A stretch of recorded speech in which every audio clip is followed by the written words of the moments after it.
example. I have just one more. This has to do with the Ford Pinto. I'm not sure if you're aware of recent revelations that have come out about the production of that car.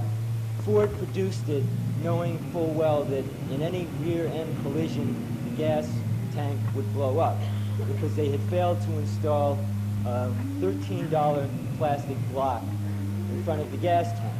And Ford estimated in an internal memo that that would cost about 200 lives a year.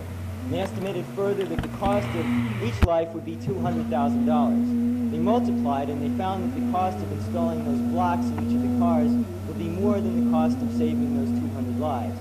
And over the past 7 years, the car has been produced and over 1,000 lives have been lost.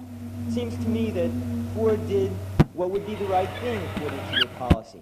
And yet that seems to me to be very wrong. Well, let me ask you, let's suppose it would have cost $1 billion for Ford to put $1 million on the list. But you're really only, question you know that you're really only of arguing about price. You're not arguing about principle. No. Because you cannot, nobody can take the principle. Nobody can accept the principle that an infinite value should be put on an individual life. Because in order to get the money involved, in order to get the resources involved, it's not money. In order to get the resources, they have to come from somewhere. And you want the policy which is maximizing the situation overall. You cannot accept the situation that 1 million people should starve in order to provide one person with a car that is completely safe. That's absolutely right. Right. And therefore, you're not arguing anything about principle. You're just arguing whether Ford used $200,000 is the right number or not. No, I'm not arguing. Suppose it was $200 million. No. Suppose it were $200 million. What would Ford have done? $200 million for what? Suppose it would have cost $200 million per life saved. Should Ford still have spent that $200 million? You mean per... That's not really the question. Yes, it is a question. Yes. That's the principle of the question. That's the only principle involved. I don't know whether Ford did the right thing, the right answer or not. That's the question of whether these numbers are valid numbers for the relative costs of different things. You're not arguing about a principle if you once agree with me that if it had been $200 million, the cost per life saved had been $200 million. You would not argue. Look, let me go back for a moment. Can I say something in response to that? If Ford had not been able to market those cars in the same kind of economic bracket because of the price of installing this one plastic block, that would be a different question. Maybe Ford could have considered redesigning the whole car so as to make it cheaper. But what we're talking about is balancing advantages and balancing principles. Just a minute. I'm a supporter of abortion. Therefore, I don't believe that every single human life is sacred. I believe that principles have to be balanced. And yet, I don't see Ford spending $13 less on each car at the cost of 200 lives a year as being a principled position to take, and yet I think your logic requires one fewer life. So that the $13 per car, so that that one life, instead of being 200 times, what's 200 times? 200,000 is 40 million. Suppose it had been one life a year, so that it cost 40 million. Would again it have been okay for Ford not to have put it on? You can't predict that one life is going to be cost because of a physical defect in the car. This was a clear... I know, but you're evading the question of principle. No, I'm not. I'm saying that they knew before they put the car out that there was a mechanical defect. You know when you buy a car, you know that your chance of being killed in a Pinto is greater than your chance of being killed in a Mack car. No, I didn't. I didn't know that the gas tank would rupture. Of course it is a question. Well, every one of us separately in this room could, at a cost, reduce his risk of dying tomorrow. You don't have to walk across the street. Of course. The question is he willing to pay for it? And the question here he should be raising. He wants to raise a question of principle. The principle he should raise is whether Ford wasn't required to attach to this car the state. We have made this car $13 cheaper, and therefore it is whatever the percentage is, it is 1% more risky for you to buy. But why? Now then you would be arguing a real question of principle. Why should they do that? Doesn't that interfere with the free enterprise system that you're touting? Why not? The consumer should be free to decide what risk he wants to do. If you want to pay $13 just for that, you should be free to do it. If you don't want to pay $13, Exclusively, we have to keep it to the law. So then the government does have the right to require information of corporations, is that right? No, the government has the right to provide courts of law and when corporations that deliberately conceal material that is relevant to receipts of fraud may pay very heavy expenses. And that is a desirable part of the market, of course.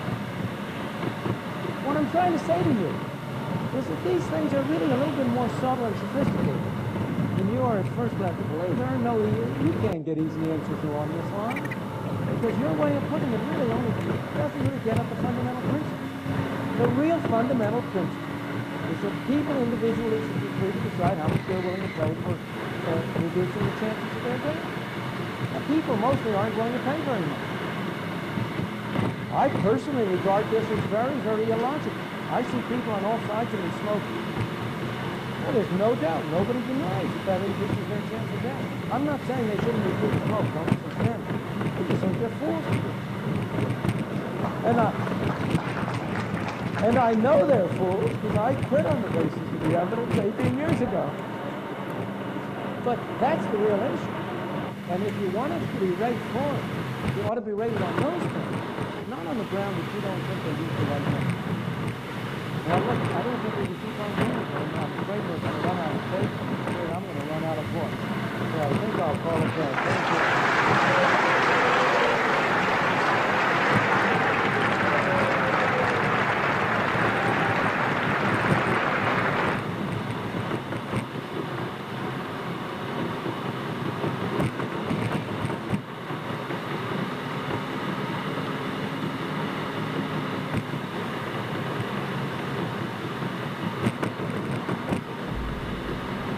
I'll be the greatest jobs president that God ever created. I'll take them back from China, from Japan, from Mexico. Ford is building a $2.5 billion factory, car plant, manufacturing plant for cars, trucks, and parts in Mexico. How do you keep? You put a penalty on, a tariff or whatever you call it, and believe me, China's doing it to us. China dumps all their stuff with us, and I'm not complaining about that, but I have friends that are manufacturers. They cannot get their product into China. So if they're going to do it to us, we have to do it to them. And they'll say, but then my car is going to cost more for your people. No, you know what? They're going to make cars here. And maybe a person will buy fewer cars over the course of a lifetime. Who cares?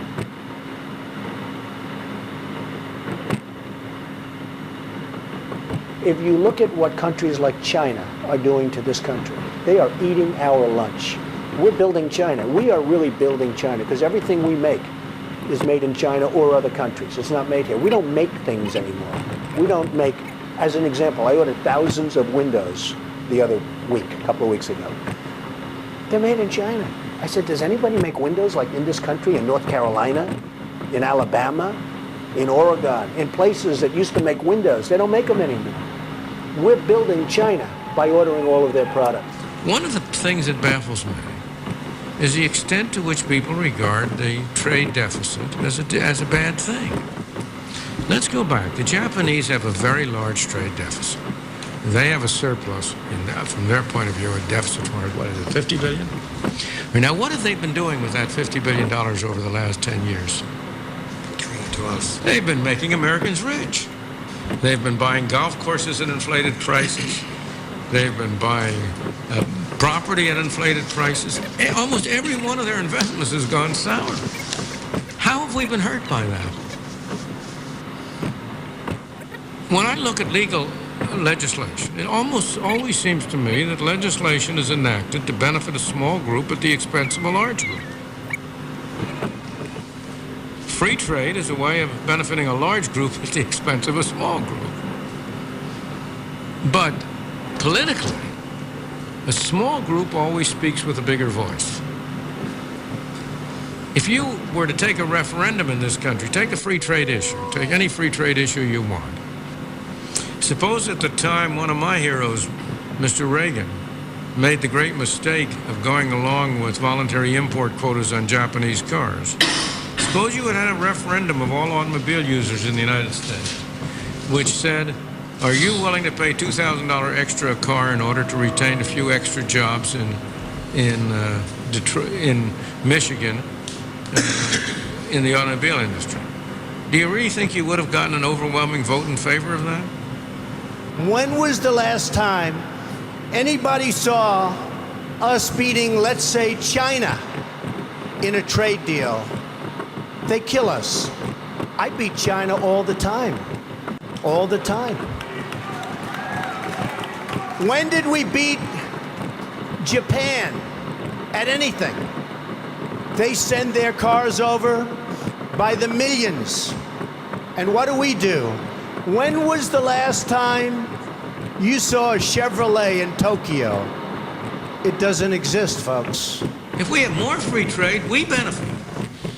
Look, Well, are you worse off to the extent because that Japan is more productive? On the contrary. If Japan is more productive, they have goods and services that you can buy from them at better prices. And they have more money and more resources to buy goods and services from us or to invest in our country. at least they got our dollars. They got to do something with it. They got to do something. What are they going to do with the dollars? We have a huge trade imbalance with many countries. But if you use China as an example, they're eating our lunch.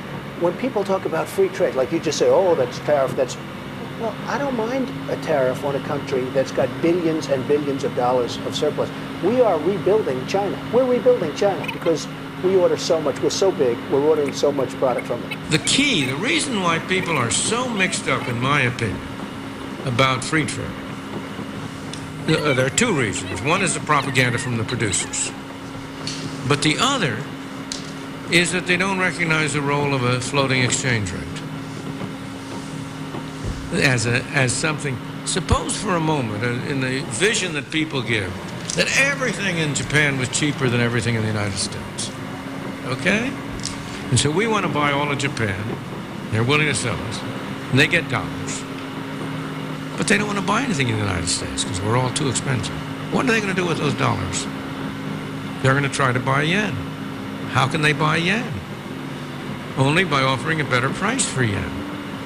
But as they offer a better price for yen, the Japanese goods get more expensive, and the U.S. goods get less expensive.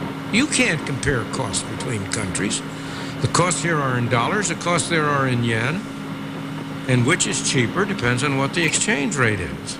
And the exchange rate balances moves in such a way as to make sure that everybody who wants to get dollars can get them, everybody who wants to get yens can get them. You would impose tariffs on some products like 35% on Ford cars made in Mexico. The Wall Street Journal says that you are running as, quote, the most anti-trade candidate since Herbert Hoover. Okay, so here's the story. First of all, the Wall Street Journal was bought for $5 billion. It's now worth $500 million, okay? They don't have to tell me what to do. The U.S. has become a dumping ground for everybody else's problems. The reason why Japan has had a balance of payment surplus has nothing to do with all the nonsense you hear about dumping and all the rest. It has to do with the fact that they've been saving a larger fraction of their income than we have. And they have to do something with their savings. And the opportunities for investing it at home are limited. And so the investments in the United States are more attractive to them. I assure you that if our rate of saving were to get to be higher than theirs, we'd have the surplus and they'd have the deficit. In my opinion, you tax China. China is taking advantage of this country unbelievably. Now, I say you put a 25% tax on everything that's made in China. That's a tariff. Absolutely. And you know what? And then a trade war. That's right. And you know what? I'd love to have how are they going to retaliate? Well, you know how much loans, how much money we owe China right now? 1 year of this tax and we don't owe them anything. 1 year of this tax and we don't owe them anything. Well, I want to tell you the best argument I've ever heard for free trade. And this comes from Henry George. Henry George was a single taxer who wrote Progress and Poverty, the great book, a bestseller of the 1890s. He wrote once, it's a very interesting thing, in time of war, we blockade our enemies in order to prevent them from getting goods from us.